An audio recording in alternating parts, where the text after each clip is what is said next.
What is carbohydrate and protein? Carbohydrates are organic compounds made of carbon, hydrogen, and oxygen.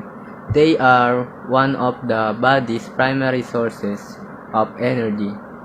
Proteins are large complex molecules made of amino acids which are linked together by peptide bonds. What is the importance of carbohydrates within our body? Carbohydrates are the body's main sources of energy. When consumed, they are broken down into glucose, which is used by cells for energy. This is especially important for brain function as the brain relies heavily on glucose for its energy needs. This is the importance of protein within our body.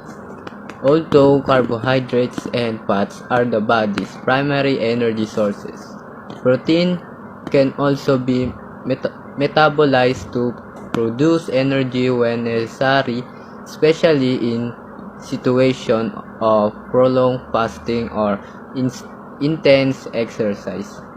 Protein contributes to feeling full and satisfied after meals, which can help with appetite control the weight management. What are the associated diseases in an individual is lacking or excessive with carbohydrates? Number 1. Nutrient deficiencies. 2. Metabolic syndrome. What are the associated diseases in an individual is lacking or excessive with protein? Anemia. Next, marasmus. Next, dehydration. Next, weight gain. What are the foods that are considered as good source of carbohydrates? Fruits, dairy products, and sugary foods. What are the foods that are considered as good source of proteins? Number 1 is eggs. Number 2 is nuts and seeds. What are the other information that people must know regarding carbohydrates? Simple carbohydrates, also known as simple sugars. This includes monosaccharides like glucose and fructose, and disaccharides like sucrose and lactose.